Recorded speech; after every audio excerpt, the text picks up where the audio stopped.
Lihatin lagi semangatnya opening speech. Bahasa Inggris. Teman-teman, terima kasih yang sudah datang hari ini. Ini persiapan untuk menyambut Pak Sarwono nih ya. Ini saya panaskan dulu teman-teman ya. Teman-teman, 7 hari lagi ya kita menjelang closing date. Kenapa sih kok kita harus berhasil di Kowe dan kenapa Kowe adalah bisnis yang harus kita perjuangkan? Teman-teman bayangin, ini kita lagi musim sakit ya bulan ini ya, orang banyak sakit. Ada nggak orang yang seminggu nggak kerja, nggak ngapa-ngapain di rumah sakit nemenin anaknya, tapi masih terima income 200 juta? Ada. Saya kemarin teman-teman 7 hari saya di rumah sakit nemenin anak saya, tapi uang tetap masuk ke rekening saya. So teman-teman, kita bikin Kowe ini sebagai bisnis jangka panjang kita nanti, passive income. Kita nggak tahu di titik mana kita masih bisa kuat terus harian gitu ya, jalan terus-terusan kan. Ada masa di mana kita harus ke rumah sakit nemenin anak. So teman-teman, yuk kita Kowekan seluruh Indonesia. Siap teman-teman? Oke, saya ada sedikit hanya beberapa slide aja. Tips anti miskin, ya anti miskin bahasa saya. Aturan singkat anti miskin ya. Nah teman-teman, singkat aja dari saya. Mungkin di sini teman-teman punya pengalaman banyak ya, punya apa sih namanya backgroundnya macam-macam. Dari saya, pertama, next boleh Mas ya. Pertama, kita mulai sekarang, jangan tunda besok. Kenapa? Teman-teman dapat ilmu apa hari ini? Dapat sesuatu apa hari ini? Dari Pak Sarwono. Hayu, abis itu kita pikirin gimana caranya kita ketemu orang itu. Sehari 3 orang aja. Itu yang bikin perubahan buat diri kita. 3 peoples a day create a miracle. Bareng-bareng, 3 peoples a day create a miracle. Ya, 3 orang sehari itu yang bikin perubahan buat hidup kita. Ya. Lalu berikutnya, kalau kita udah dapat ilmu dari Kowe, kita baca, kita praktek. Kalau kita dapat ilmu dari tempat yang lain, punya buku, setelah kita baca, kita praktek, bukan cuman koleksi buku, ya. Dengar nasihat dari orang yang sudah kaya, teman-teman. Saya nggak bilang saya kaya ya, tapi mungkin sementara sekarang ini income saya masih lebih banyak. Gitu. Jadi didengerin nasihat saya ya. Walaupun saya masih muda gitu ya. Karena apa? Karena saya sudah 5 tahun berjalan di Kowe dan saya tahu seperti apa. Teman-teman, cara tahu teman-teman tahu 5 tahun seperti apa? Lihat saya. Bukan melihat saya, oh di berita perempuan gitu ya. Oh berita gendut, enggak, bukan begitu ya. Tapi lihat, teman-teman lihat di depan, oh berarti saya jalan bisnis Kowe 5 tahun ke depan saya akan seperti Bu Prita. Setuju ya? Seperti itu. Pasangan, jadiin pasangan itu support system, bukan hambat ya. Yuk, jadi bagi para istri dan suami yang belum mau berjalan bersama-sama, segera insaflah. Karena di Kowe butuh nih untuk suami istri. Tapi nggak apa-apa, kalau yang suaminya masih belum mau, doa aja lebih dari cukup ya Bu Yati ya. Yang penting restu suami, betul Bu Yati? Yang penting direstuin, oke? Berikutnya, Mas Rian. Nah, mental pejuang. Saya nggak bisa cerita banyak-banyak karena teman-teman di bisnis manapun teman-teman harus punya mental pejuang. Gagal itu normal, terus coba lagi. Kalau kita ngelihat kok kayaknya begini ya, kok kayaknya begitu ya, teman-teman kita terima acceptance, terus lanjut. Jadi jangan baper sama hal kecil. Contoh kita habis masukin penawaran Kowe kemana, habis itu kita menghilang dari Kowe, teman-teman. Emang sepertinya tidak adil, tapi pasti ada sesuatu di balik itu semua, ya. Lalu berikutnya kurangi mengeluh tambah aksi. Di Kowe ya, jujur, semua bisnis mungkin dimanapun ya, 96% kalau isinya hanya keluhan, akan gagal. Tapi kalau kita jadi 4%, teman-teman bakal berdiri di sini gantiin saya. Bener gak? 2020 orang gak ada yang bilang Kowe bagus dan bakal bertahan lama loh. Dulu saya nanya kiri kanan, ada nggak orang income 100 juta? Nggak ada, Prit. Kira-kira menurut lo Kowe gimana? Bagus nggak? Alah, paling bisnis musiman, rata-rata bilangnya begitu. Tapi saya buktiin saya orang pertama yang dapat total 8 miliar teman-teman ya. Nah, lalu hanya kamu yang bisa menyelamatkan dirimu. So, kita jangan dengerin orang kiri kanan depan belakang ya. Kalau kita punya sesuatu, Bu Prita saya pengen bangun masjid, silahkan. Dari Kowe full, hayu kita kejar. Bu Prita saya pengen bangun pesantren, hayu dari Kowe kita kejar. Saya pengen bangun gereja, hayu. teman-teman. So, jangan pernah kecilin mimpi kita cuma karena omongan kiri kanan ya. Dan hargai pendapat diri sendiri. Kalau dengar orang lain, ya udahlah, masuk kuping kiri, keluar kuping kanan. Lalu berikutnya, next Mas Rian, pertumbuhan dan fokus. Nah, teman-teman, ini penting nih. Kalau teman-teman ngerasa di Koi sudah punya komisi yang cukup, 20 juta, 30 juta, udahlah lumayan bisa buat hidup 3 bulan. Teman-teman, kalau teman-teman sudah mulai merasa teman-teman nyaman, itu berarti titik kestagnanan teman-teman. Bulan depan teman-teman atau 2 bulan berikutnya teman-teman gak dapat lagi yang sama. Kenapa? Di Kowe ya, kalau kita ngerasa sudah enak, bulan depan ternyata orang yang ngomong kita datengin direkrut orang. Ayo, ternyata keluarga kita udah direkrut orang, cuman telat 1 hari. Sayang ya. So jangan berpikir bahwa orang yang kita udahlah tenang, ntar dia pasti mau sama gue. Samperin teman-teman. Udah pikiran di otak kita, saya mau ngapain ya? Samperin. Nah, kalau kita selalu merasa tidak nyaman, itu artinya kita sedang bertumbuh. Kalau kita sedang tidak nyaman, berarti artinya kita apa? Bertumbuh. Bu, definisi tidak nyaman itu apa sih? Tidak nyaman itu gelisah. Gelisah itu gimana? Aduh, ini saudara gue bisa makan gak ya? Kita udah merasa cukup. Tempat tidur gue enak nih, spring bed King Coil, AC-nya bagus, TV-nya besar. Tapi ternyata banyak loh orang di luar sana yang butuh bantuan gue. Itu definisi kita ngerasa gak nyaman. So, bikinlah diri kita gak nyaman, teman-teman. Ya gak sih? Nyaman mungkin untuk sekarang, tapi kita mikirin orang sekeliling kita yang, iya nih gue harus ngapain nih? Apa yang harus gue pergunakan nih tenaga gue, pikiran gue? Setuju ya teman-teman ya? Setuju. Nah, lalu berikutnya, jangan ingkari janji ke diri sendiri, teman-teman. Semua ucapan yang teman-teman sampaikan ke leader teman-teman, jangan diingkari. Misal, Bu Kenny, saya mau dapat 100 juta. Bu Yati, saya mau dapat 100 juta. Hayo, selesaikan di 3 tahun pertama teman-teman membangun bisnis. Jangan cuma karena hal-hal kecil, udahlah, Bu Yati begitu, udah saya mundur. Jangan begitu teman-teman. Ya, beneran, teman-teman hidup ini kalau dikasih enaknya doang, otak kita ini tidak, kiri dan kanan kita nggak aktif loh. Percaya nggak? Jadi terkadang otak kita harus dikasih nggak enaknya, harus dikasih sakitnya, supaya kemampuan otak kita berpikir jauh lebih Saya pernah baca buku dan itu ada tulisannya, jadi nggak mungkin hidup kita nyaman-nyaman aja ya. Lalu berikutnya, selesaikan yang kamu mulai, fokus sampai tuntas, jangan lompat-lompat. Nah, ini penting nih. Kalau kamu udah mulai ke 1, ya kan, selesaikan sampai tuntas. Jangan dikit-dikit, udahlah, ketemu yang lain, pindah gitu loh. Kecuali kalau kamu bisa multitasking ngerjain 5 bisnis sekaligus ya, dan semuanya berhasil. Tapi kalau kamu ngerjain 1 bisnis dan nggak berhasil, berarti kamu yang salah, bukan bisnisnya yang salah. Oke teman-teman? Teman ya, oke ya. Nah, slide terakhir. Uang dan konsistensi, teman-teman, kita harus hidup hemat, jangan besar pasak dari tiang.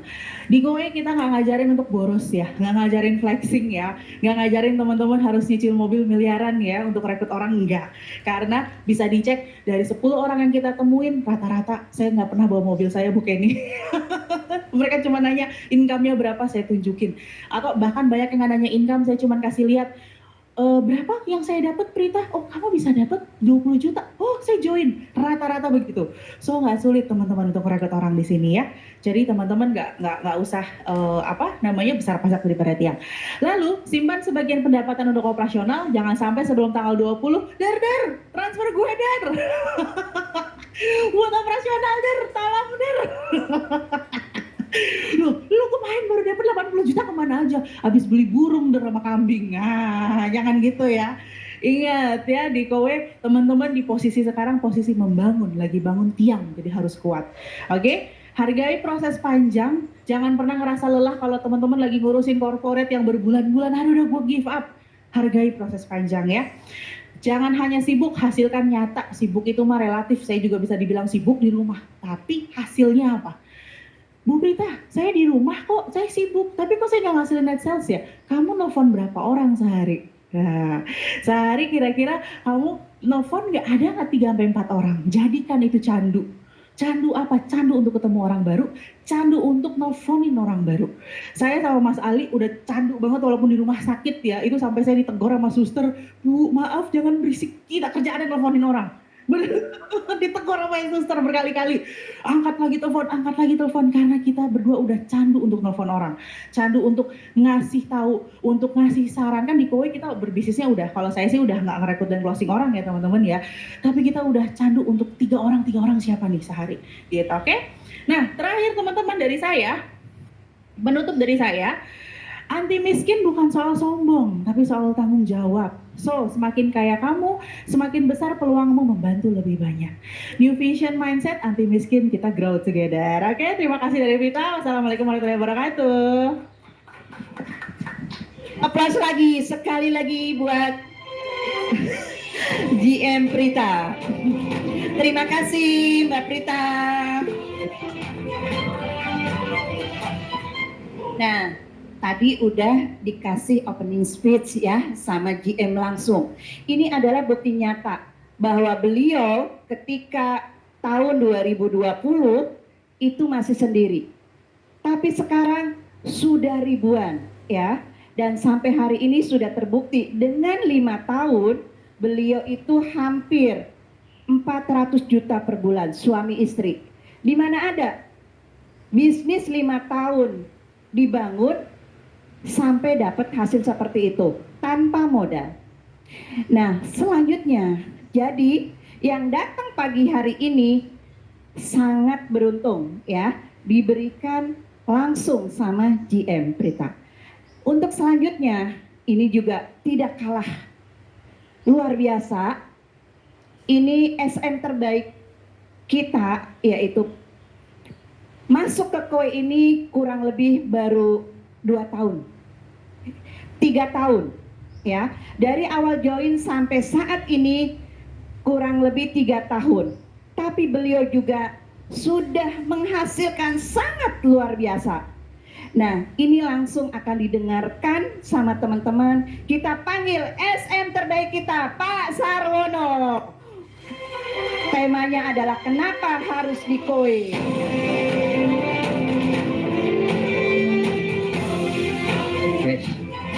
Oke, selamat pagi.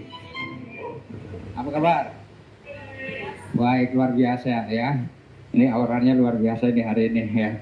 Sudah di macet nggak tadi jalan? Macet? Macet apa lancar? Oke, ya terima kasih ya SM Reta yang telah berikan kesempatan kepada saya untuk berbagi ya. Salam kenal ya, saya dengan Sarwono. Ada yang belum kenal? Ada yang baru pertama kali ketemu. Ya, saya dengan Sarwono, saya di sini sebagai seorang SM dan join di Kowe itu pas sekarang 3 tahun. Kenapa? Saya join di Oktober tahun 2022. Sekarang Oktober ya. Jadi kemarin tanggal 20 itu adalah komisi yang ke bulan 36 ya. Oke. Mau cerita mengenai latar belakang saya nggak? Apa langsung nih? Mau ya? Ya profilnya ya, nggak ada profil, saya ngomong aja ya. Oke, Bapak sekalian, saya kalau pendidikan saya dari Politeknik UI Depok ya. Saya teknik elektro ya, lulus tahun sekitar 90-an. Jadi saya masuk tahun 90, tapi 93 saya udah kerja, belum lulus saya udah kerja. Ya kan, akhirnya saya ngurusin sidang akhir 95 saya baru lulus. Jadi walaupun politeknik saya lulus 5 tahun loh ya. Oke. Setelah itu saya kerja selama 13 tahun di perusahaan distributor.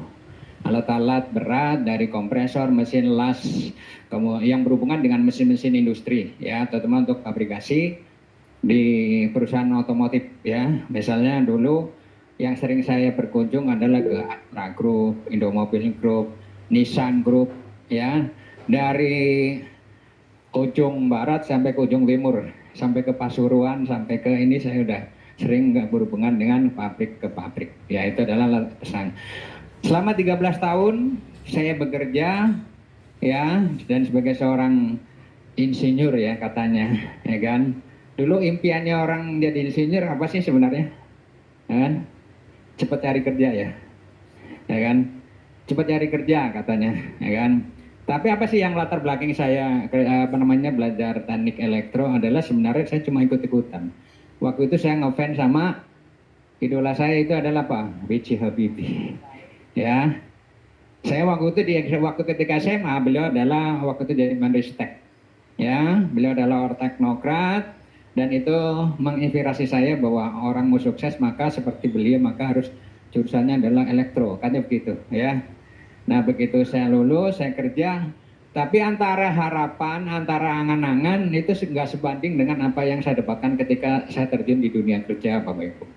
13 tahun saya kerja, ternyata saya nggak seperti Habibie, ya kan? Minimal lah, menjadi orang yang sukses lah dalam arti secara finansial, nggak dapat Bu. Ya, yang saya dapat, saya kerja memang dari pagi sampai sore, kadang sampai malam ya. Tapi itu tadi, ya ada istilah kalau namanya orang kerja apa Bu? BP 7 tahu Bu? Hah? Oh BP 10, Bu Denny kayaknya udah pengalaman satu angkatan. Dulu tuh zaman saya itu kalau orang kerja tuh ya, kita ada istilah BP 7, berangkat pagi pulang petang, pendapatan pas-pasan gitu ya. Pinggang begal-begal tuh, nambah tinggi kan. Kenapa? Ketika saya, apalagi nambah lagi ya. Kenapa? Saya waktu itu kantor di daerah Pangeran Jakarta, saya tinggal di daerah Bogor. Naik kereta, berdiri tiap pagi, ya kan? PP7 kan? Berangkat pagi, pulang petang, pendapatan pas-pasan.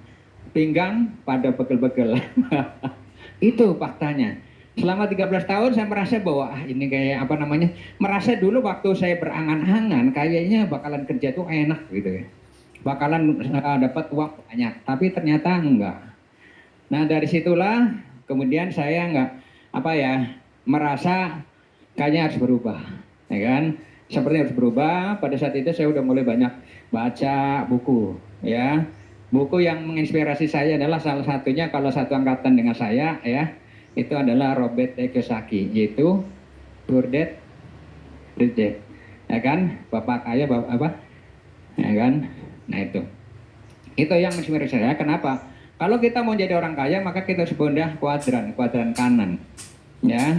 Jadi buat yang Gen Z itu mungkin buku itu enggak terlalu familiar, ya. Pernah baca Bu? Enggak. Bacanya Bu. Apa? Saat ini Gen Z ini kira-kira bukunya apa sih yang menginspirasi? Saya nggak tahu nih, ya kan? Ya.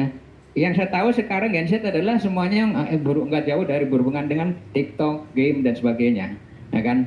Tapi mereka apalagi game, iya game, ya kan? Pada saat itu karena nggak ada game, nggak ada apa, ya mau nggak mau kita menghabiskan waktunya dengan banyak baca buku dan itulah yang kemudian melatar belakangi saya. Kemudian saya berpikir kayaknya nggak bisa dia jadi bangsawan. Itulah istilah dulu bangsawan. Bangsawan apa? Bangsa karyawan, ya. Bangsa karyawan itu adalah istilah untuk menghibur diri kita, bangsawan, padahal bangsa karyawan. Sebenarnya apa? Itu adalah suatu cara untuk memaksa diri kita supaya berubah. Ya, singkat cerita, saya kenalan namanya insurance. Ya, Prudential tahun 2005. Ya, waktu itu ketika kita baca buku dan sebagainya, ketika masuk ya di dunia insurance, dia sebuah menawarkan, mau kaya nggak? Gitu. Pada saat itu ya saya ingat banget ya ketika saya join di insurance, ya kan, ada sebuah pembicara yang bilang, siapa yang mau jadi orang kaya? Ya kan, saya satu yang menunjuk saya, ya kan. Di depan dia bilang, kalau mau jadi kaya gampang, ya kan. Satu apa? Enggak, ya kan. Yang masih muda nikahlah sama anak orang kaya. Gitu. Dan pikir-pikir ya, oh benar juga ya. Kalau kita mau jadi kaya, jalan pintas adalah nikah sama orang kaya, anaknya orang kaya, maka kita bisa menjadi orang kaya, ya kan. Nah, tapi pada saat itu, wah, gaul aja kagak gitu ya. Nah, itu satu. Yang kedua apa? Kalau menjadi orang kaya? Lahir dari orang tua kaya. Apalagi? Ya. Wah, proses itu jangan anaknya presiden, nggak bisa. Ya kan? Kedua, ketiga apa? Menang lotre, ya kan? Menang lotre bisa jadi kaya. Tapi itu kriteria itu semua itu saya nggak ada, ya kan? Ya kan? Anak saya, orang tua saya bukan orang kaya. Kemudian, ya, mau nikah orang kaya, nggak kan? Mikir-mikir, lihat-lihat. Saya kantor dong nggak Pangeran Jayakarta tuh nggak Pangeran Jayakarta ya? mana ketemu gitu ya. Coba kalau kantornya Sudirman Tamrin mendingan ya. Iya, pengen Jakarta tahunya jadi adalah glodok. Betul lah glodok ya. Ya kan? Maaf ya. Iya, sipit-sipit cuma. Glodok ya paling glodok ya kan pengen Jakarta. Nah, itu. Ya kan? Nah, itu. Kalau menang lotre saya nggak main lotre juga. Ya kan? Nah, pada saat itu orang yang bercari dapat dia bilang, ya kan, salah satu yang kita bisa menjadi kaya adalah waktu itu Pak insurance. Insurance. Kenapa? Karena insurance adalah dapatnya dari apa yang kita lakukan, apa yang kita kerjakan, kita dapat komisi. Ya kan? Kita kalau semakin semangat, semakin kerja keras, maka income semakin besar. Dan aja jenjang karir, tak. Dari situlah yang dulu saya berpikir sebagai seorang teknik. Orang teknik rata-rata mikirnya apa? Banyak mikir daripada ngomong, betul nggak? Betul ya? Jadi jangan salah loh Bu, saya itu adalah sebuah proses loh, ya kan, sebuah proses evolusi mungkin ya. Dulu saya pendiam Bu, ya, saya dulu seorang pendiam, ya. Pada saat saya namanya kerja, ketika orang banyak tanya, malah saya kadang-kadang nggak suka. Kenapa nggak suka? Kerjaan saya nggak kelar, betul nggak? Ketika dia ngobrol nggak kelar-kelar kerjaan, ya kan? Maka saya cenderung pendiam. Tetapi ternyata kondisi itu, saya bilang ya, bahwa dunia kerja seperti itu tidak membuat kita menjadi orang kaya, kan? Akhirnya saya berubah. Ketika saya tahu bahwa ada sebuah ya kan cara untuk menjadi kaya yang tadi tanpa tiga tadi ya, bukan orang kaya, bukan anaknya orang kaya, nggak bisa nikah sama orang kaya, nggak bisa menang lotre, itu hanya waktu itu di insurance. Akhirnya saya terjun ke insurance. Ketika saya terjun insurance, ya kan, saya ngomong di depan ini Bu, gemeteran Bu, Ustaz. Tapi apa yang membuat saya jalan? Ayo, apa yang membuat saya jalan? Hah? Impian. Semangat menjadi orang kaya, ya, impian. Jadi sejak saat itu saya cuma berpikir ya, nggak apa-apa, saat ini saya di depan ngomong grogi. Tapi ini adalah pertama kali. Itu adalah tahun 2005. Saya yakin tahun 2010 itu pasti saya nggak udah grogi. Saya yakin tahun 2020 saya pasti udah jadi pembicara. Itu namanya apa? Keyakinan, betul nggak? Nah itu. Jadi pada situ saya hanya menambah jam terbang, Bapak Ibu. Saya hanya menambah jam terbang. Yang dulu saya berpikir, kemudian saya bekerja, kemudian saya menambah terbang apa? Adalah dengan cara bicara. Pelan-pelan, akhirnya saya di insurance selama 20 tahun. Sampai sekarang. Ya kan? Ya, menjiwai nggak? Hah? Pasti ya. Padahal enggak gue banget. Tapi kalau sebenarnya kalau mau ditanya dalam hati kecil Pak ya, sebenarnya antara kerjaan sebagai seorang engineer sama sebagai seorang insurance, sebenarnya lebih menjiwai mana? Saya lebih menjiwai sebagai seorang engineer Pak. Ya kan? Saya itu kalau kerja kadang nggak ingat waktu. Tapi kalau saya ngomong, saya capeknya luar biasa Bu. Ya kan? Kalau ngomong presentasi itu lebih capek daripada saya kerja secara fisik. Ya, itu saya. Ya kan? Nah, ada orang tuh. Tetapi saya cerita juga, tapi jangan salah. Istri saya lebih suka bicara ya kan 24 jam daripada kerja fisik, daripada kerja fisik. Ya. Begitu. Jadi kalau istri saya, kalau si baratnya sehari nggak ngomong, wah itu tandanya lagi ada apa-apa nih. Ya enggak? Kalau saya ya kan diem, itu lagi tenang, santai, dapat komisi gitu ya. Nah itu ya, nah itu jadi perbedaannya seperti itu. Nah singkat cerita ya, pada saat ini insurance, alhamdulillah saya berjalan dengan baik, mulus dan sebagainya. Ya kan, pada saat itulah saya punya impian besar, sampai akhirnya saya punya agensi, Bapak Ibu. Saya punya agensi kantor Penerbit Trust ya, dulu kantornya adalah di Kokas, lantai 5. Setara dengan satu gedung dengan Prudential Center. Keren gak? Keren banget. Ya, waktu itu saya dipercaya sebagai seorang komisaris. Keren gak? Keren. Kantornya di Prudential Center lantai 5. Ya kan? Keren banget. Waktu itu omsetnya gede, sebulan bisa dapat 200 juta. Keren gak? Keren. Artinya prestasinya bagus. Anak-anak saya punya anak 5. Ya, anak pertama saya masukin ke sekolah NF ya, Nurul Fikri Lembang Bandung ya, anak pertama dan kedua. Nah, kan uang banyak ya pada saat itu. Nah, kan kemudian anak yang pertama saya suruh keluar negeri, nggak mau di Indonesia aja, ke Bakri. Anak yang kedua ke Yordan, ya kan? Andika tuh, Yordan, uang ada, ya kan? Pada saat itu saya hitung-hitung, ketika mereka dua lulus kurang lebih hampir 2 miliar, Bu. SMP sampai SMA. Merasa ini ya, sayang enggak. Itu adalah yang menjadi harapan saya. Hot button saya adalah bagaimana anak-anak kaya. Nah, begitu pandemi, nah ini ceritanya, kenapa saya harus ke Kuwait. Begitu pandemi, ya kan, semua industri turun, betul? Ya, termasuk insurans. Apalagi sebelum pandemi, waktu itu saya mau buat agensi syariah sendiri, Bu. Waktu itu kan saya join ya, sahabat. Saya mau bikin sebuah kantor agensi sendiri, ya kan, dekat rumah daerah Cibinong. Kodaro ternyata nggak dapat approval dari kantor. Saya sudah investasi, saya waktu itu udah percaya diri, ya kan, uangnya udah mau nggak mau ya kan, udah keluar uang banyak, dan salahnya, Bu.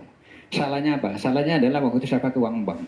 Ya, pakai uang bank, akhirnya sewa kantor ruko itu per bulan itu 100 juta, Bu, belum operasional sebagainya, ya. Dan dari situlah kemudian, ya kan, ceritanya berbeda. Begitu udah pandemi, income turun, saya harus menanggung hutang dan sebagainya, ya kan. Sementara anak 3, 4, dan 5, ya kan, ya lagi butuh. Anak saya yang kedua di Yordan, ya. Pada saat itu kan bukannya nggak ada 30 juta mah tiap bulan ada, tapi dengan 5 orang anak cukup nggak? Akhirnya pasca pandemi saya bersemangat lagi untuk mengembangkan bisnis insurans. Tetapi pada saat itu, ya, hampir semuanya orang ketika saya jualan, ya, pada orang baru yang ada menolak, ya kan, yang ada nolak. Saya bisa jualan adalah sama customer atau nasabah yang lama. Tapi harus saya mikir, ini sampai kapan? Sementara kebutuhan saya, ya kan, tidak bisa ditunda. Nah, dalam doa ya, mungkin saya berdoa ya, apa saya mau kerja lagi? Sempat Bapak Ibu saya kerja lagi, ya kan? Sebagai seorang engineer kerja gampang sebenarnya, tapi sesuai dengan yang kita inginkan nggak gampang, ya. Akhirnya dalam doa tiba-tiba Mbak Prita nelpon saya, ya kan, hilang. Mbak Prita adalah teman saya waktu belajar di Neurosemantic NLP. Tahu NLP? Neuro Linguistic Programming, tahu? Dan spesialis di Neurosemantic. Ya, Neurosemantic itu adalah bagaimana kita mengetahui orang dari apa yang diucapkan. Jadi saya tahu nih, kalau Bapak Ibu cerita semangat dan sebagainya, saya kurang lebih sekali. Ya, nah, tiba-tiba nelpon, halo Pak Sarwono, iya apa kabar ya, ya kan? Pak masih di asuransi, masih. Ngomong kan, ini kan, Pak, saya ada teman saya orang wali kota, kayak mau cari asuransi deh Pak. Oh ya boleh. Seneng nggak? Seneng, ya kan? Nanti saya kasih namanya ya. Kasih namanya, ya kan? Begitu saya telepon nggak nyambung Pak, masih nggak nyambung, iya. Terus besoknya lagi nelpon, Pak, sebenarnya saya di sini baru beli rumah di daerah Sentul, gitu kan? Ya ini cerita, baru beli rumah di daerah Sentul. Sentul sama Cibinong dekat nggak Pak? Dekat, ya kan? Pak, karena saya di sini baru, suami saya juga orang Cirebon tuh Mas Ali, juga nggak banyak kenal, cuma Bapak yang saya kenal. Pinter ya, malam ya kan? Pinter ya, cuma Bapak aja yang saya kenal, ya kan? Seperti orang tua lah. Iya pinter ya, ya kan? Iya memang jauh, ya kan? Jauh, selisihnya 20 tahun, dia 29, saya waktu itu 50-an, ya kan? Pak, sekali-kali saya main ke rumah ya, boleh nggak? Boleh? Ya boleh lah, masa nggak boleh? Boleh, udah, ya kan, nggak lama ujuk-ujuk main seminggu berikutnya, dateng ngobrol cerita, ya namanya udah lama nggak ketemu ya ngobrol-ngobrol gitu, cerita lah, ya kan, cerita saya sebelumnya di mana, sekarang di mana, bagaimana asuransi, dia gimana kerja, dia kerja dari Mekarta jadi staf anggota DPR, cerita, ya kan. Tapi kan yang dari penasaran buat kita kan hebat ya, dia bisa beli rumah Sentul ya, gitu nggak? Nah itu Akhirnya pada saat dia mau pulang ya, dia nggak cerita bisnis kowe loh, nggak cerita, ya kan? Itu nggak cerita, begitu dia mau pulang ya kan, istri saya yang kepo, ya kan? Terus saya kan penasaran, kalau ada orang main pasti ada sesuatu, betul nggak? Itu saya kepo, Mbak sekarang main apa gitu kan? Oh sekarang saya main kowe, gitu, main kowe, ya kan? Apa tuh kowe? Ya kan? Akhirnya suaminya ke mobil ngambil brosur sama seperti yang sekarang lihat, ya kan? Ceritain, oh ini kalau kowe adalah dispenser tambah galon, gitu kan? Dispenser sama galon maksudnya itu kalau dispenser ini kan sumber air dari galon. Kalau ini langsung dari air. Oh, pada saat itu bilang, berarti kayak Edvan dong. Iya, ya kan? Saya udah punya Edvan, gitu kan? Dalam hati saya, waduh, harusnya mau jual pasar wono nggak jadi gitu ya. Begitu saya tunjukin ini, oh ya Pak, ini ya kemarin sebelum tahun 2019 ke bawah itu adalah filter Edvan itu dari kowe. Karena waktu masih kerjasama. Tapi sejak 2019, kowe masuk ke Indonesia dengan unit utuh, termasuk filter-filternya. Oh gitu, ya kan? Nah terus ya buat saya, ya kan, sowot gitu loh, ya kan? Mau kowe mah nggak ngerti, ya kan? Terus dia bilang, Pak, ini bedanya Edvan sama kowe. Dia bilang, kalau kowe bisa nyicil, ya kan? Maksudnya, ya kan? Ini ada paket nih Pak, 3 tahun. 5 tahun dan 6 tahun, waktu itu baru 6 tahun, ya kan?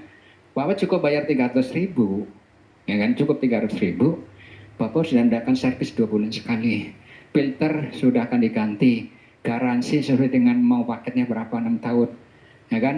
Kalau Bapak beli kan cash, iya. Kalau servis bayar nggak? Iya. Waduh, ya kan? Merasa apa ya? Coba kita hitung. Ternyata begitu saya hitung ternyata benar. Kowe lebih murah. Ya kan, ada sebuah kepastian. Dan waktu saya pakai Edvan, ya kan, bukan jelekin Edvan, ini realita ya. Saya kadang-kadang ketika ditelepon sama si ini ya, adminnya, Pak ini sudah waktunya, saya langsung, waduh bayar lagi, betul nggak? Bayar lagi, ya kan? Bisa nggak bulan depan? Ya boleh aja Pak, tapi akhirnya nanti, nah, takut kan? Udah. Nah begitu hitung-hitung, bahkan, gede juga, 3 jutaan setahun, ya kan? Betul ya, yang punya Edvan mungkin sama. Nah dari situlah ya kan, kemudian ya dari sisi produk sih oke lah, tapi masa saya buang sih, nggak mungkin saya buang produk yang saya baru pakai kurang lebih sekitar 3 tahun. Akhirnya singkat cerita saya nggak belilah, ya kan. Nah ternyata pada saat pertemuan 2 jam itu mereka itu fact finding, tuh nggak, dia gali kebutuhan saya, pinter dia. Apa yang dia tahu? Minggu berikutnya dibilang, Pak ini ada bisnisnya loh. Nah itu, ada bisnisnya. Maksudnya, kalau misalnya Bapak berhasil jual 1 unit, walaupun customer baru bayar 300.000, Bapak dapat 1 juta loh. Ya kan? Tertarik nggak? Tertarik lah. Karena dalam mindset saya, pikiran saya, orang dapat 1 juta, paling nggak kita harus jual barang 10 juta. Betul nggak? Kalau kita mau dapat 10 juta, kita harus jual barang 100 juta. 10% lah, 30% atau 20%. Kita jualan barang 30% itu udah luar biasa. Nah, pada saat itu, akhirnya yang benar, iya. Ya udah, kalau gitu datang ke rumah. Datang ke rumah ceritain gimana cara jualnya, ya kan? Akhirnya ceritain aja caduannya. Waktu dia bilang, selama ini sebelum Bapak pakai Edvan berapa galon pakai? Ya kan? Ya kurang lebih 5 lah, ya kan? Kalau 1 galon 20.000 berarti kalau 5 100.000, sebulan 400.000. Dengan 400.000, ya kan, Bapak cukup mengalihkan anggaran 400.000 untuk beli kue. Dalam hati saya, oh ya benar juga ya, ya kan? Langsung pikiran saya ting gitu, ting gitu. Saya langsung gini. Saya kan ibaratnya karena namanya dari dulu ya, kerjanya waktunya fleksibel gitu ya. Jadi kadang-kadang kan saya juga sering ke apa namanya, ke pasar. Kadang dulu saya ke pasar, ke nganterin istri, ya kan, ke jual sayuran. Saya juga jual sayuran. Ini ada sebuah toko, ini penjual sayuran, ya kan. Pada situ sayur berapa harganya? 5.000. Tapi ada yang baru 4.500. Istri saya kok pindah loh, ya kan? Ya 500 perak pindah. Betul nggak? Nah dari situ saya mikir, ini selisihnya 100.000 gitu loh. Selisih 100.000, masa nggak ada yang pindah? Betul nggak? Nah itu, dari situlah saya mikir, oh ini peluang, ya kan? Maka dari situ kemudian saya bilang, Mas kantor gimana? Kalau gitu saya ikut, ya kan? Saya serius. Kenapa? Itu tadi kebutuhan saya 5 orang anak, betul? Ya kan? Nah akhirnya saya ikut sini kantor. Kan saya ketemulah kemudian Bang Andri, saya ketemulah dulu SM namanya Ranti. Saya ngobrol cerita-cerita. Dari situlah saya dapat pencerahan Bapak Ibu. Selama saya di sini, saya pelajari, saya dapat pencerahan. Saya bilang ini, ya kan? Dari situlah kemudian saya pasang strategi Bapak Ibu. Pasang strategi, ya. Nah, kayaknya kok ini prolognya lama banget ya. Ya, nggak apa-apa ya. Nah, kan. Nah, dari situlah bahwa setiap orang ingin hidup lebih baik, tapi perubahan tidak terjadi begitu saja. Betul ya?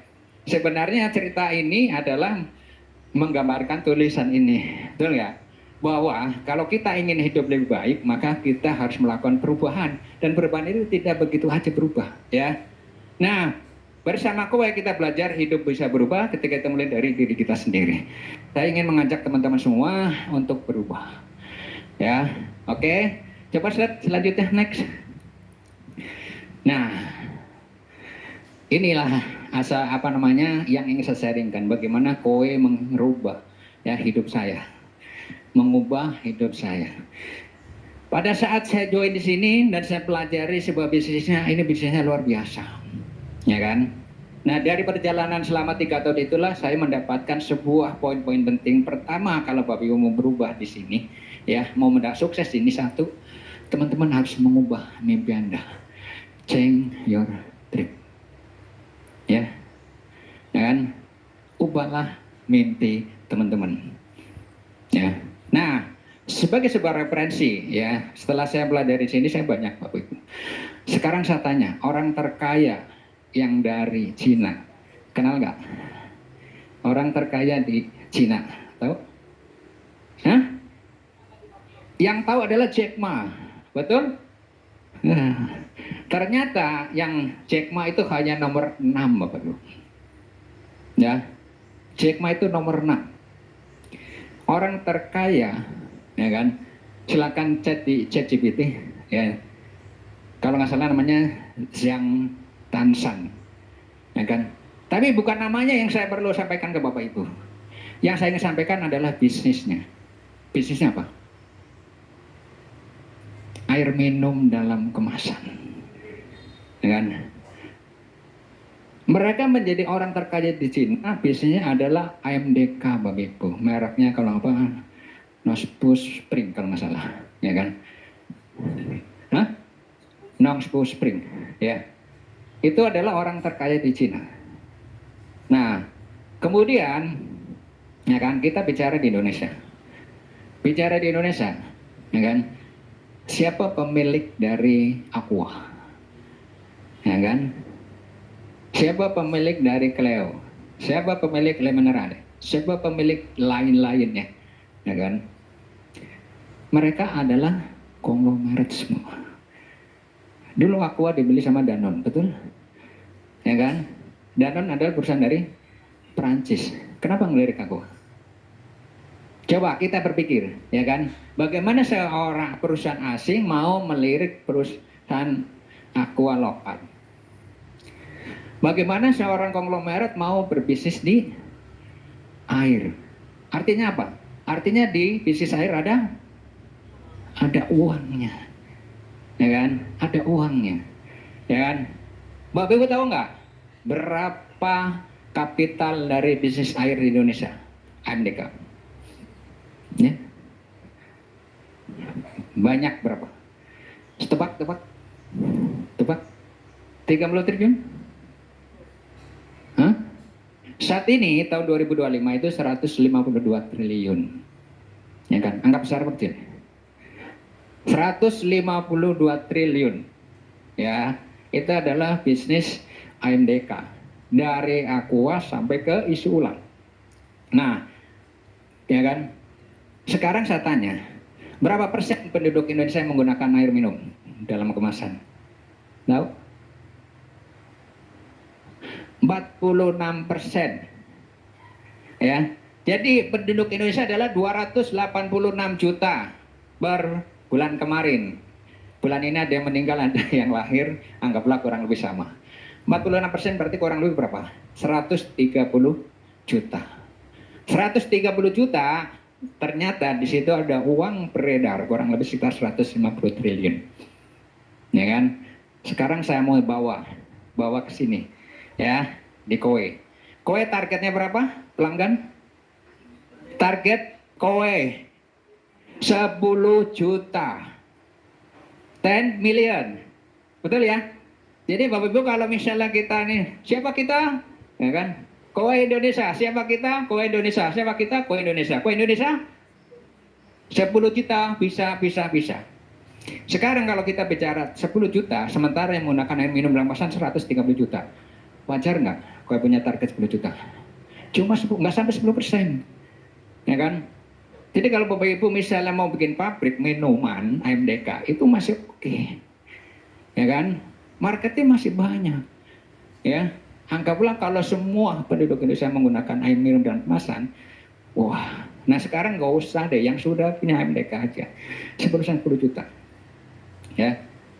Nah artinya kalau uang yang beredar, kapital kita air minum kemasan adalah 150 juta, berarti Kowe mau ngejar target berapa? 15 triliun. Ya. Paham ya sampai di sini ya? 15 triliun. Nah, yang ingin saya bawa ke Bapak Ibu sekalian adalah apa hubungannya dengan your dream? Apa hubungan dengan Change Your Dream? Ya kan? Ya kan? Berapa apa yang ingin Bapak Ibu ambil bagiannya? Ya. Bapak Ibu kalau mau sukses, pertama adalah harus punya mimpi yang besar dengan data yang besar. Bahwa ini ada sebuah opportunity, ya kan? 15 triliun. Ya kan? Itu adalah bisnis Kowe. Ya kan? Dengan asumsi 10 juta. Bagaimana kalau misalnya saat ini kita berapa penjualan sebulan? Berapa? 4.000. Customer kita berapa? Baru 60, mungkin sekarang 70.000. Baru 70.000. Mau menuju ke 10 juta. Paham ya? Ya kan? Nah, artinya apa? Hanya dengan 70 juta, itu sudah melahirkan JM Prita mendapatkan 8 miliar selama 5 tahun. Paham ya? Nah, nih, ini adalah sebuah bisnis yang gede. Ya kan? Kalau misalnya hanya dengan 70.000 customer bisa melahirkan JM Prita dengan income selama 5 tahun dari 2020 sampai 2005, itu 8 miliar. Ini adalah bisnis yang keren. Sementara beliau tidak mengeluarkan modal. Setuju? Iya. Dan saya, ya kan, berapa? Ya kan? Saya selama 3 tahun Bapak Ibu. Kemarin begitu saya jumlah per tanggal 20, saya sudah dapat 4,5 miliar Bapak Ibu. Ya kan? Ya. Anak-anak saya yang dulu saya khawatir masuk ke, ya kan, sekarang masuk ke Al-Wafi. Tahu Al-Wafi? Al-Wafi boarding school. Ya. Ya, terus anak yang ketiga sekarang lagi kuliah di Bandung Telkom. Besok anak keempat saya, alhamdulillah doakan ya kan, mau doanya besok mau umroh, ya di sekolah, ya kan. Anak kelima, ya kan, alhamdulillah katanya pengen cita-citanya adalah menjadi imam besar Masjidil Haram, ya kan. Siapa yang mau? Kita.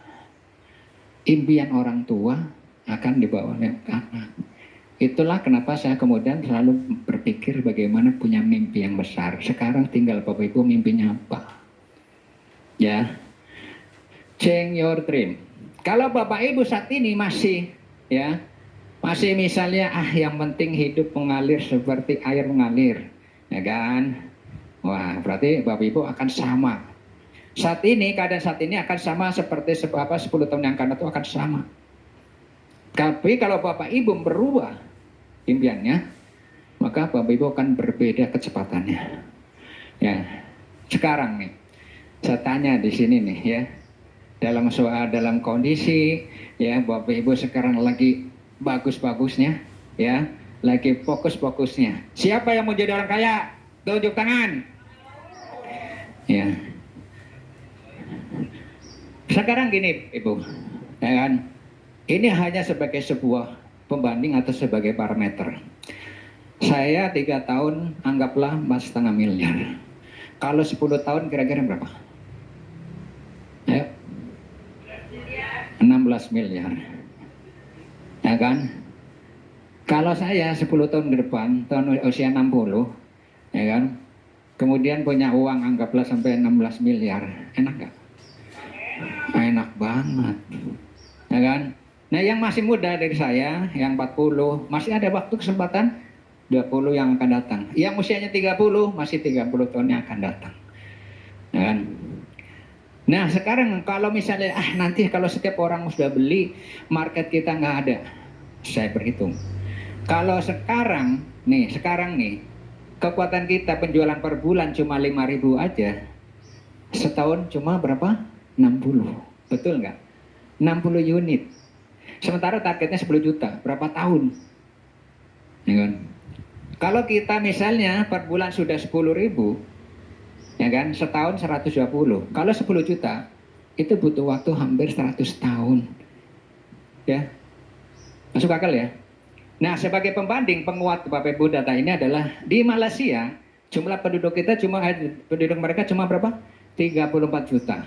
Tapi selama 19 tahun nggak habis-habis. Ya kan? Nggak habis-habis.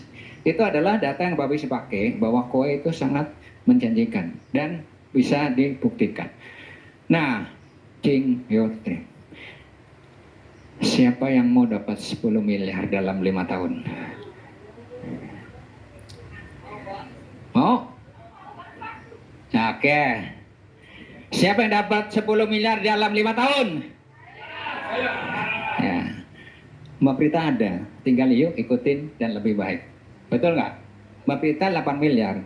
Kalau 10 miliar 5 tahun masih bisa banget. Ya. Nah, sekarang gini, saya di sini yang ingin saya berbagi buat Bapak Ibu ya. Ya, buat Bapak Ibu berbagi adalah gini. Ketika you sudah mengubah mimpi Anda, sekarang pertanyaan saya adalah mengapa? Untuk apa? Seandainya 10 tahun ke depan Bapak Ibu punya uang 10 miliar, pertanyaan berikutnya adalah untuk apa? Ini lebih penting daripada 10 miliar ya. Pikirkan, renungkan, ya kan? Nggak usah bicara 5 tahun yang akan datang. Seandainya Bapak Ibu hari ini punya uang 10 miliar, buat apa? Ya, untuk apa? Kebanyakan orang itu tidak mau mengejar impiannya karena memang impiannya nggak punya makna, tidak punya arti. Memang kalau punya uang 10 miliar buat apa? Kan? Oke, ada lagi? Ayo, kalau punya uang 10 miliar saat ini buat apa? Bangun masjid, apa lagi? Beli Alphard, oke? Ya. Haji, oke? Ya. Udah ketemu, masing-masing udah tahu alasannya? Pertanyaan berikutnya, setelah Bapak Ibu mendapatkan, emang apa yang Bapak Ibu dapatkan? Contoh, dapat 10 miliar bikin masjid. Emang setelah membangun masjid untuk apa? Bukan masjidnya, kitanya. Emang dapat apa kita? Kitanya dapat apa? Pahala. Ya kan? Saya tanya lagi, kenapa harus pakai uang 10 miliar kalau cuma sekedar mau cari pahala? Ayo, Oke, emang sekarang kalau nggak punya duit nggak usah nolong? Oke, ya. Apa lagi? Betul, ya. Apa sih bedanya orang yang nolong orang kaya dengan orang miskin? Nolongnya beda ya. Kalau orang miskin nolongnya dengan doa dan fisik, kalau orang kaya nolongnya dengan bangun masjid, betul betul ya? Ya kan? Bisa bikin pesantren, betul ya? Ya kan? Bisa membangun gereja, betul? Ya kan? Bisa memfasilitasi ustadz atau misalnya pendeta berceramah tanpa harus mencari donatur, ya kan? Nah itu, yes, ya, paham ya? Nah, kalau Bapak Ibu sudah mendapatkan value itu, ya kan? Silakan deklarasikan. Deklarasikan. Saya 5 tahun akan datang, saya mau dapat 10 miliar dalam rangka saya mau bangun masjid di daerah A, B, C, D. Ya kan? Ya. Ya. Kenapa? Apa yang Bapak Ibu deklarasikan itu adalah bagian daripada doa. Ya, bagian daripada public commitment. Ya kan? Bagian daripada apa yang disampaikan. Itulah yang saya maksud dengan change your dream. Dream itu tidak hanya cukup banyak dipikirkan, Bapak Ibu. Ya. Ketika saya menjalankan kowe, saya punya dream yang sangat besar, Bapak Ibu. Ya kan? Apa yang saya ingin? Ya, saya sedikit berbagi ya. Dream saya adalah bagaimana saya ingin menciptakan anak-anak saya sebagai penghafal Quran. 5-5-nya, Bapak Ibu. Itu dream nggak? Dream. Pertanyaannya, ya kan? Bisa nggak kalau misalnya kita bisa dengan tanpa uang? Bisa nggak? Bisa aja. Asal dilatih. Dilatih sama siapa? Orang tuanya. Pertanyaannya, orang tuanya cari duit dulu. Ya kan? Itu Bu, ya. Pertanyaannya, saya ditakdirkan bukan sebagai seorang ustadz, ya kan? Tapi sebagai seorang, ya kan? Motivator mungkin ya. Ya kan? Jadi yang saya fokus adalah bagaimana saya mencari uang sebanyak-banyaknya biar anak saya bisa sekolah pada ustadz yang benar, sekolah yang terbaik, ya kan? Saya nggak menuntut anak-anak nanti mau jadi seperti apa, tapi paling nggak, ya kan, mereka menguasai, dan itu adalah dream saya, ya kan? Itu adalah dream, ya. Dan dream itu satu, harus bisa menggerakkan. Ketika kita dreamnya itu nggak kecapai, kita akan merasa sakit, ya. Kalau dream nggak dicapai kemudian biasa, itu bukan dream. Ya, itu baru keinginan. Ya, saya pengen bangun masjid, tapi begitu uangnya ada, ya nggak apa-apa lah, belum takdirnya. Nah itu belum.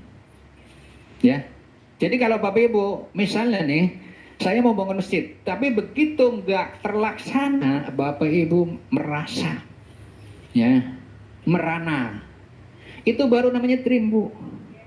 Ya, jadi dream itu harus ada, mungkin bahasa gampangnya rohnya.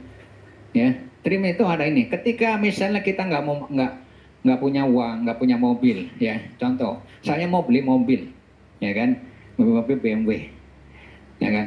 Tapi begitu kita nggak kebeli, biasa aja. Terus kita ngomongnya, belum rezekinya, bukan, ya kan.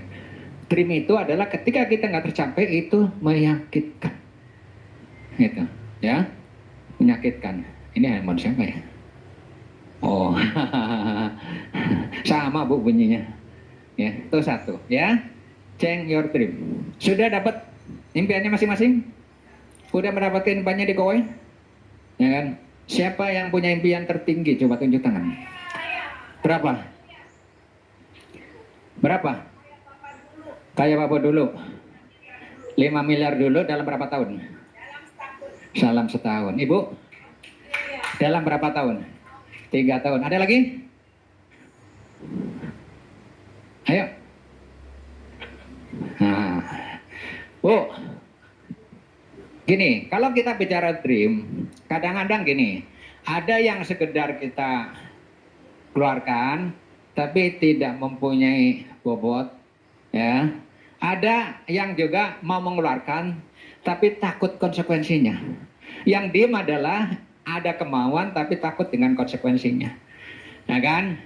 Ada juga, mohon maaf juga nih, ada juga yang ngomong tapi nanti konsekuensinya mikir belakangan. Ada juga, ya, ya. Yang membuat kita berat adalah justru bukan di dreamnya, tapi konsekuensi atas dream itu, betul nggak? Nah kan, itu.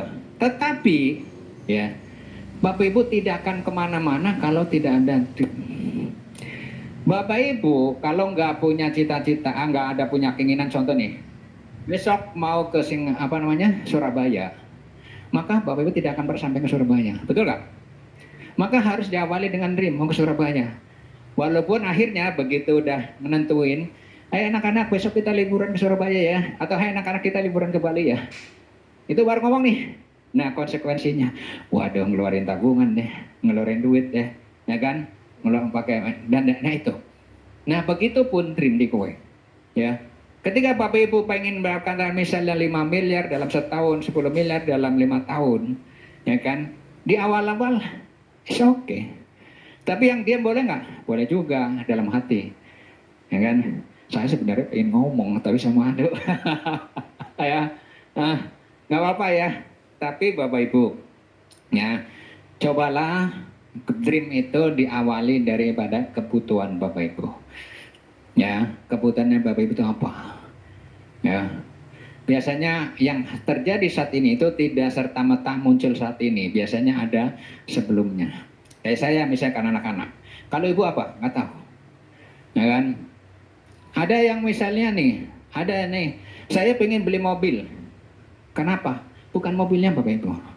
Tapi kenapa? Saya mau dihargain sama mertua.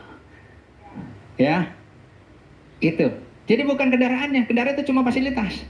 Tapi nilai, value di belakang itu. Saya mau haji, misalnya. Ya kan? Mudah-mudahan ikhlas. Ya. Tapi ada juga.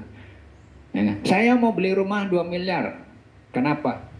Ya. Nah itu. Jadi why-nya atas dream itu jauh lebih penting daripada sekedar yang Bapak Ibu inginkan. Ya. Jadi silakan nanti di rumah, ya kan? Iseng-iseng, sebenarnya saya maunya apa sih? Ya kan? Sebenarnya saya maunya apa? Ya, ingat ya, apa yang benar-benar Bapak Ibu inginkan. Itu. Ya, tulis. Ya, rumah jelas. Rumah di mana, berapa miliar, seperti apa jelas. Pengen punya mobil, jelasin. Pengen umroh, kapan? Pengen haji, kapan? Ya kan? Nah, dari sekian itu ketika nulis, ya kan, nih mana yang punya bobot gitu. Ketika Bapak Ibu nulis, di mana yang Bapak Ibu bergetar pada saat nulis, itu yang punya dasar, ya kan, itu yang menjadi kekuatan buat Bapak Ibu. Kayak misalnya kayak saya kalau misalnya udah bicara anak pasti saya bergetar, ya kan. Tapi kalau saya bicara rumah, ya kan, rumah 4 miliar, 5 miliar itu nggak ada. Saya bicara mobil, orang pakai mobil Mercy kalau macam, kalau saya bisa kebeli, saya nggak menarik. Itu saya. Nah, setiap orang beda-beda. Sering tulis, nah di situ bergetar. Disitulah sebenarnya, ya kan, hot buttonnya. Istilahnya adalah boosternya, hot buttonnya, pemicunya. Maka berangkatlah dari situ. Ya, itu temukan dan nah kemudian next, change your dream dari mimpi yang kecil menuju visi yang besar. Jika impianmu tidak membuatmu takut, berarti impianmu belum cukup besar. Ya tadi saya udah jawabkan. Jadi kalau impian teman-teman, ya kan, belum cukup takut, maka belum besar. Tapi ini dilema Bapak Ibu. Kadang-kadang banyak orang yang justru menancapkan impian besar jadi nggak mau diucapkan, betul nggak? Nah itu, pengen uang 5 miliar, tapi nggak percaya diri, ya kan? Ini beda, ya, ini beda Bapak Ibu, ya kan? Ketika Bapak Ibu di koe, yang tadi saya udah ceritakan, opportunity-nya, maka Bapak Ibu tinggal, ya kan, menentukan apa yang ingin didapat di koe.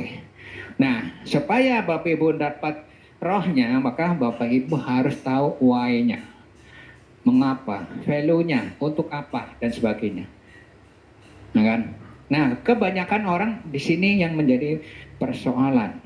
Ketika kita mau, ya kan, menentukan sebuah dream, kita nggak percaya diri, ya kan, nggak percaya diri. Ada yang menancapkan dream, ada yang mengeluarkan dream, tapi juga tadi biasa aja, ya kan. Nah, itu maka salah satu caranya adalah tulislah dream itu, dan di mana tulisan Bapak Ibu merasa bergetar, ada sebuah ketidaknyamanan, disitulah sebenarnya hot button. Tulis ya, ketik macam. Ibu, ini semuanya udah nikah ya? Udah ya. Ada yang belum? Hah? Sekarang saya nanya. Saya tanya nih ya. Pertama kali orang yang bertemu pacarnya, ya kan, belum pegangan aja, deket aja berasa, betul nggak? Deg-degan ya nggak? Panas dingin, ya. Nah itu, ya. Nah artinya apa? Karena pasangan teman-teman, calon pasangan teman itu adalah magnet. Nah begitupun impian Bapak Ibu. Kalau Bapak Ibu sudah merasakan ketika kita misalnya nih contoh, misalnya pengen mobil, ketika kita dengan mobil kita deg-degan. Nah ini adalah calon kita, ya kan? Gitu. Ada getaran. Wih,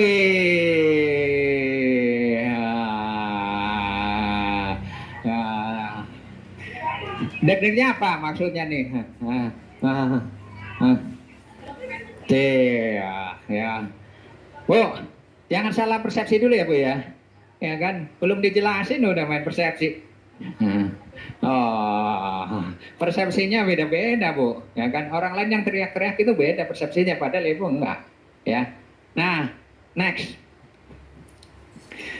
Change your feeling. Karena perubahan tersebut dimulai dari keyakinan. Nah, ini PR ya. Ketika Bapak Ibu sudah menentukan pilihan, ini baru diuji dengan keyakinan Bapak Ibu. Sebagian orang itu tidak yakin. Dari 50 orang sini, 100 ya. Tadi yang menunjukkan bahwa siapa yang menjadi kaya, siapa yang mau ini, hanya 2. Tadi yang 5 miliar setahun, 10 miliar, 100 miliar 3 tahun. Ya kan? Tapi yang lain adalah diem. Ya kan? Ya kan? Saya justru, ya kan, terus terang aja nih ya, terus terang aja. Saya meragukan belief Bapak Ibu, keyakinan Bapak Ibu. Ya kan? Bahwa di kowe bisa nggak? Bisa nggak? Ya, ya kan? Ya. Gini ya Bu, ya. Buat teman-teman yang introvert ya, introvert nih, ya kan, mau ngomong itu nggak berani. Kenapa? Malu. Kenapa? Nanti takut konsekuensinya, harus dikejar, diingetin Pak Sarwono ngomong depan. Ya, misalnya, ya kan Pak Bu? Bu, ya kan, dalam segala sesuatu, percayalah pada diri Ibu sendiri. Ya kan? Jadi kita dalam sebuah bisnis, pertama, ya kan, your belief. Belief sama diri sendiri. Satu. Ya kan? Saya di awal tadi memaparkan adalah Bapak Ibu supaya belief sama koi. Betul nggak? Kenapa? Koi itu punya sebuah opportunity. Mbak Prita bisa 8 miliar, saya bisa 4 miliar. Itu adalah supaya Bapak Ibu mendapatkan belief sama koi. Ya. Tapi itu tidak cukup. Kalau Bapak Ibu tidak punya belief sama diri sendiri. Ya kan? Maka Bapak Ibu perlu membangun sebuah belief. Ya kan? Nah, belief apa yang Bapak Ibu butuhkan? Ya kan? Untuk diri kita. Satu, ya, saya pasti bisa. Gitu, ya. Kalau misalnya orang yang berpikir bahwa kita nggak bisa menghasilkan, maka saya bilang saya insya Allah bisa. Itu adalah sebuah belief yang harus kita bangun. Saya insya Allah bisa. Saya pasti bisa. Itu dulu. Nah, ketika Bapak Ibu misalnya gini, Ya kan? Apa dream kita Deko ya? Dream kita Deko adalah saya mau dapat 100 juta dalam waktu setahun ke depan. Oke. Nah habis gitu kita harus tambahin bilipnya. 100 juta itu dari koinnya, kitanya yang harus ngejar, harus yakin ya. Saya pasti bisa. Nah, dalam motivasi itu bisa dianggap sebagai afirmasi. Ya. Saya bisa, saya bisa, saya bisa, saya bisa. Gitu, ya. Nah, apa lagi? Bilip apa lagi? Yuk. Nah, positive illusion, berarti tentang personality kita. Ya kan? Nah, koinnya sudah, berarti terhadap perusahaan sudah, terhadap diri kita sudah. Apa lagi? Produk, oke lah koinnya. Apa lagi? Believe sama yang ngajak atau leader Anda. Ya, oke? Jadi Bapak Ibu perlu membangun belief sama orang yang ngajak Bapak Ibu. Ya kan? Atau bahkan leader Bapak Ibu. Ya. Karena kalau misalnya Bapak Ibu dari awal tidak punya belief sama yang ngajak, maka Bapak Ibu merasa ini mah mau manfaatkan saya. Nah, ada repot. Ya. Ini mah kalau saya closing dia yang untung. Ya kan?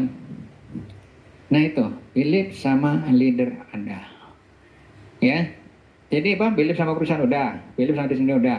Terus belief sama leader Anda. Satu lagi. Oke. Percaya sama Tuhan Bapak Ibu. Bahwa Bapak Ibu datang ke sini bukan karena kebetulan. Betul? Bapak Ibu datang ke sini bukan karena apa diajak temennya, bukan karena dengar dari Pak Sarwono ngomong, bukan karena apa. Tapi kenapa? Tuhan sudah menakdirkan Bapak Ibu untuk hadir di sini mendengarkan apa yang saya ucapkan. Selanjutnya adalah terserah Bapak Ibu.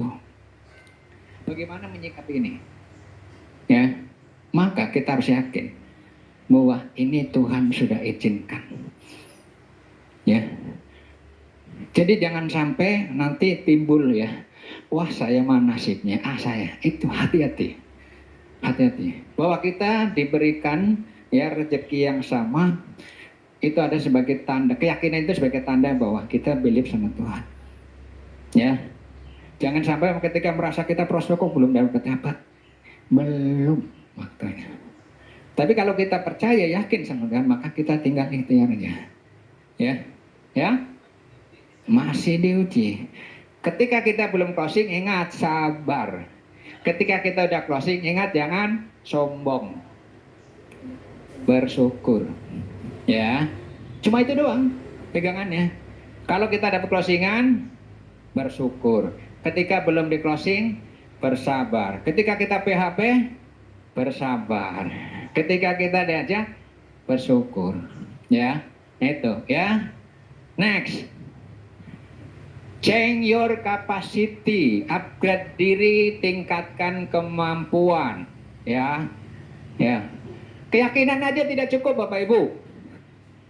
Ya, karena Pak ini adalah dunia nyata, Bapak Ibu. Bahwa ketika Bapak Ibu kemudian menjual produknya kowe, tidak cukup dengan saya yakin, ya kan? Saya punya dream, tapi Bapak Ibu harus punya skill. Kemampuan untuk menceritakan ini apa, ya, ini produk apa, manfaatnya apa, benefitnya apa, kenapa saya pakai, kenapa saya beli, itu adalah kemampuan Bapak Ibu, capacity, ya. Nah, untuk bisa orang dianggap punya kapasitas, satu, ya, ya ini sukses nih kapasitas satu, ya kan, Bapak Ibu harus memiliki ya common sense. Common sense apa ya bahasa Indonesia? Akal sehat. Saya sebut akal sehat. Bapak Ibu harus memiliki akal sehat. Ya, akal sehat itu adalah bahasa gampangnya saya terjemahkan adalah segala sesuatu yang di pikiran yang menyehatkan. Segala sesuatu yang ada di dalam pikiran yang menyehatkan. Jadi kalau yang tidak menyehatkan maka itu bukan akal sehat, akal sakit. Ya, common sense. Akal sehat contohnya apa? Ayo. Ayo. Positif ya. Contoh. Ya kan, contohnya apa realnya? Ketika kita ditolak, sabar, itu sehat. Ketika kita ditolak, sebel, nah itu akal sakit itu, ya.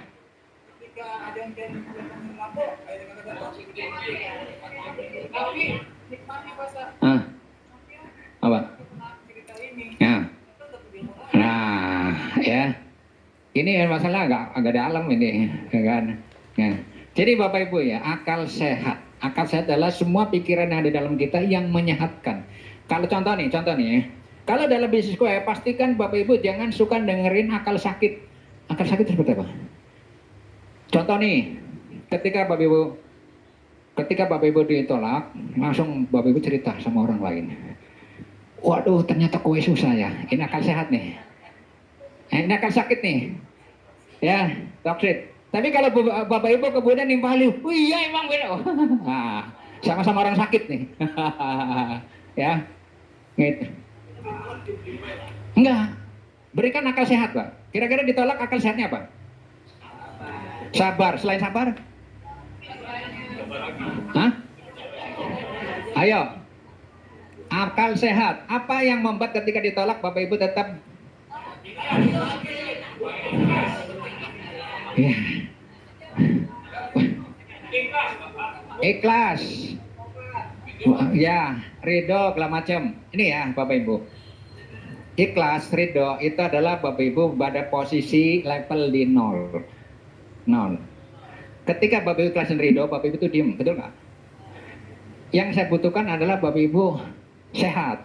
Maka setelah ikhlas Bapak Ibu bilang, Bang, ketika ditolak, ya kan, emang kamu doang, ada lagi. Misalnya nih, ya cari lagi. Nah, itu namanya kan sehat, ya kan? Ya, ya, ya, ya. Akal sehat Ibu apa? Nah, nggak tahu perang ini maksudnya perang negatif apa perang positif? Oke, ya. Perangnya apa? Perang berantem, perang diem, perang. Oh, kalau itu nanti sesi lain. Kalau ini saya lagi bicara perasaan Ibu bagaimana, ya kan? Nah, hangatnya Bu positif apa negatif nih? Ya, paham ya? Hangatnya dongkol beda, ya kan? Hangatnya dongkol beda. Nah, ya. Jadi kapasiti yang Bapak Ibu inginkan di sini adalah sampai jam berapa sih? Ya kan? Ini baru 2 slide tuh. Ya kan? Jadi kapasitas akal sehat yang saya inginkan Bapak Ibu, sejak saat ini Bapak Ibu jangan pernah menyampaikan atau mendengar semua pikiran-pikiran yang justru membuat Bapak Ibu down. Ya. Nah, ketika Bapak Ibu melakukan sendiri, maka Bapak Ibu langsung, ya nanti juga pasti, nanti dia pasti deh beli sama saya, ya kan? Dia belum tahu aja, ya kan? Ya, itu. Sementara nunggu Bapak, saya akan prospek sebelah Bapak. Itu adalah akal sehat. Kalau ketemu sama orang lain, ketika ada orang, iya nih kue susah, Bapak Ibu kasih, ya kan? Kan? Kasih ke dia. Berbuat kebaikan tuh nggak selalu harus nunggu dengan uang. Ketika ada temannya yang down, Bapak Ibu kasih motivasi, itu adalah, ya kan? Kebermanfaatan, pahala. Oh, Ibu bukan amplop kelasnya nih. Ya. Jadi Bapak Ibu, ketika ada orang down, Bapak Ibu minimal diem atau ngasih motivasi. Jangan menambahkan. Paham ya? Karena Bapak Ibu berpikir gini, ketika Bapak Ibu ikut menambahkan down, gara-gara Bapak, dia akhirnya nggak prospek. Gara-gara dia nggak prospek, akhirnya dia keluar dari koi. Gara-gara keluar, akhirnya dia nggak punya duit. Gara-gara nggak punya duit, artinya berantakan sama istrinya. Akhirnya anaknya terlantar, gara-gara Bapak. Paham ya? Tapi kalau Bapak Ibu ya, baru 1, saya udah 10 ditolak. Ya, itu beda. Tapi gara-gara Bapak kemudian dia semangat, kemudian dia menjadi seorang manajer, kemudian menjadi seorang punya income 1 miliar, akhirnya anak-anaknya sekolahnya tinggi. Bapak ada andil di situ. Ibu ada punya andil di situ. Betul ya? Inilah namanya akal sehat. Ya. Kita baru bahas akal sehat ya. Oke, senang Pak. Kedua nih, ini nggak usah banyak-banyak nih. Nah kan, akal sehat mudah-mudahan teman-teman bisa paham ya, Pak ya. Akal sehat adalah, jadi gini, kalau Bapak Ibu ini dasar ya, common sense sebagai sifat dasar manusia bahwa ketika Bapak Ibu sukses maka pastikan Bapak Ibu selalu mengalirkan akal-akal yang menyehatkan. Sederhananya gitu aja. Kalau Bapak Ibu kemudian buat down berarti itu akalnya nggak sakit. Yang kedua, ya kan? Bapak Ibu harus punya energi, high level energy, ya. Energinya itu nggak habis-habis. Dalam bahasa Indonesia gampangnya pantang menyerah. Ditolak, cari lagi, ditolak, cari lagi, ditolak, cari lagi, ditolak, cari lagi. Ya kan? Apa sih bedanya Bapak Ibu? Orang yang kerja, berangkat pagi, naik kereta, gelantungan, pulang pagi, pendapatan pas-pasan, dia istiqomah kok. Ya nggak? Istiqomah saya 13 tahun. Berangkat habis subuh, pulang habis isya. Pendapatan pas-pasan. Apa bedanya kalau kita istiqomah prospek. Apa bedanya? Nah kan? Tuh. Ya. Jadi energi kita sama. Kita kadang-kadang ya pagi-pagi belum sempat makan naik kereta gelantungan. Yang naik bis, yang bawa mobil. Ya nggak? Untuk mengejar sebuah dream gajian. Kalau ini dreamnya apa? 10 miliar. Gedean mana? Gedean ini. Ya. Tuh. Jadi kita harus punya high level energy. Nah, kemudian apa lagi? Ya kan? Pantang. Jadi common sense, pantang menyerah. Ketiga, ya kan? Kita harus juga biar bagaimanapun punya motivasi akan uang. Jadi Bapak Ibu orangnya baik. Ya kan? Pantang menyerah. Tapi pada saat Bapak Ibu ketemu sama orang, ya kan, Bapak Ibu tidak punya keberanian untuk closing. Repot. Saya gimana ya, nggak enak mau closing. Mau jadi beli yang mana nggak enak. Akhirnya apa? 2 jam, 3 jam ngobrolnya cuma ngalor ngidul. Pernah? Hah? Ya kan? Jadi Bapak Ibu sedikit terus bangkitkan bahwa ini dalam ketika saya datang, ini dalam rangka bukan komunitas, ya kan? Bukan sosialita yang menghabiskan duit, tapi pertemuan kita adalah dalam rangka mencari uang. Ya, Bapak Ibu tujuan jadi SP itu bukan untuk sebagai apa? Komunitas pembelajaran, bukan Bapak Ibu kemudian setelah keluar dari sini dapat ilmu, bukan. Bapak Ibu di sini adalah begitu keluar dapat motivasi sehingga dapat menjalankan net sale berikutnya. Ya. Jadi Bapak Ibu harus punya motivasi uang di situ. Nah, uangnya itu dari mana? Hubungannya dengan dream yang tadi. Nah, ini kadang-kadang orang tidak mau ini karena mungkin dreamnya nggak kuat Bapak Ibu. Akhirnya ketika kita udah 3 jam ngobrol, closingnya nggak bisa. Trial closing nggak berani. Saya nggak enak Pak, bayarnya pakai kartu kredit apa POA. Ini ya contoh nih. Kalau kartu kredit enak nggak? Tapi kadang-kadang semuanya komplit, tinggal mutasi. Nggak berani minta mutasi. Ya, Bapak Ibu, dalam sebuah proses penjualan, mutasi dan sebagainya adalah sebuah standar yang harus penuhi. Bapak Ibu nggak usah pakai perasaan nggak enak, ikutin aja, ngomong berapa, selesai. Ya, oke. Dan ya kapasitas apa lagi yang perlu kita pikirkan? Satu adalah kapasitas Bapak Ibu mau belajar, mau diajari, ya. Jadi Bapak Ibu jangan pernah merasa cukup, jangan pernah merasa Bapak Ibu sudah pintar, jangan merasa Bapak Ibu itu udah ngerti semuanya. Ya. Itu adalah berarti ya kapasitas Bapak Ibu mau belajar dan mau diajari. Ya, gitu. Next adalah change your habit. Nah, ini terakhir nih, ya. Kesuksesan hanya hasil dari beberapa disiplin sederhana yang dilakukan setiap hari. Kuncinya adalah setiap hari. Ya Ya. Jadi Bapak Ibu bisa menggunakan filosofi gini aja, ya kan? Ronaldo, tahu Ronaldo? Adalah bintang pemain bola, ya kan? Sekarang saat ini adalah paling hebat. Kira-kira menjadi beliau itu langsung tiba-tiba enggak? Enggak. Butuh latihan berjam-jam. Betul? Ya kan? Yang Bapak Ibu ketika prospek, anggaplah itu sebagai sebuah latihan menuju kesempurnaan. Jadi kalau Bapak Ibu prospek jangan berpikir dapat NS, dapat apa namanya tadi? Closing 4 juta, ya kan? Itu adalah jam terbang. Bapak Ibu penuhi jam terbang. Bahkan ada sebuah ya penelitian kalau Bapak Ibu udah 1000 jam maka Bapak Ibu akan menjadi seorang ahli. Betul nggak? 1000 jam ya. Terbang, bawa mobil 1000 jam pasti ahli. Bapak Ibu prospek sama orang kalau belum 1000 belum ahli. Ya. Oke, next apa lagi?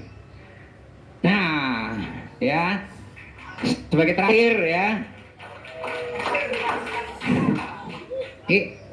Udah ya, ujung-ujungnya adalah duit. Ya kan?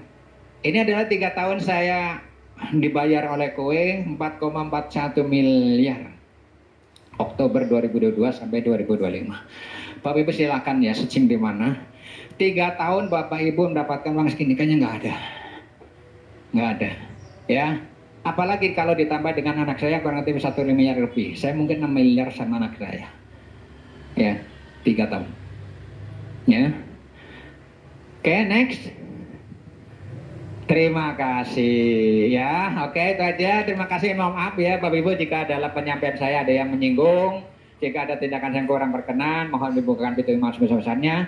Yang ingin saya berbagi adalah Bapak Ibu ya kan berubah menjadi yang lebih baik ya, menjadi orang yang sesuai dengan yang Bapak Ibu bayangkan ya. Saya ingin melihat 5 tahun ke depan, bukannya 5 tahun, setahun ke depan, 2 tahun ke depan, 5 tahun ke depan Bapak Ibu menjadi apa yang Bapak Ibu bayangkan saat ini. Oke, terima kasih. Saya kembalikan kepada MC kita yang luar biasa. Selamat pagi.